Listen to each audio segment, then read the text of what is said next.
कि हमारे सर पर भी इश्क का भूत चढ़ा था। और क्या बताऊं यारो, हमारा भी इश्क से पाला पड़ा था। एक लड़की थी मेरे घर के सामने जो मुझे अच्छी लगने लगती है, और ये उम्र ही कुछ ऐसी थी जो हम दोनों को प्यार करने पर मजबूर कर देती है।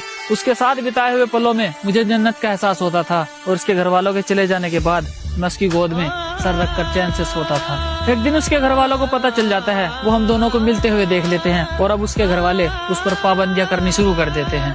अब हम दोनों को एक दूसरे की आदत सी हो जाती है, और मैं तो पहले ही पागल था, अब वो भी मेरे प्यार में पागल सी हो जाती है। अकेला प्यार से ही पेट नहीं भरता, उसके लिए खाना भी पड़ता है, और घर ऐसे ही नहीं चलता, उसके लिए कमाना भी पड़ता है।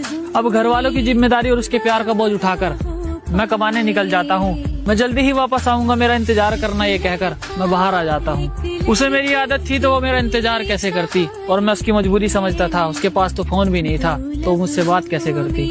मेरा काम में मन नहीं लगता, अब मैं घर जाने की ठान लेता हूँ, और उसके पास जाकर लिपट लिपट कर रहूंगा। मैं उसके पास जाने की ठान लेता हूँ। घर आते ही छत पर चढ़ जाता हूँ, और वो मुझे नजर आती है। उसके हाव भाव कुछ ठीक नहीं थे, वो मुझे थोड़ी बदली बदली सी नजर आती है। जहाँ कभी मैं हुआ करता था, अब मेरी जगह कोई और आ जाता है, और जो कभी मुझसे प्यार किया करती थी, अब उसे किसी और से प्यार हो जाता है। जिसके साथ दिन रात मुलाकात हुआ करती थी, वो अब मुझे याद तक नहीं करती, और मैं उसके सामने हाथ जोड़ जोड़ कर रोता हूँ, और वो बेवफा मुझसे बात तक नहीं करती।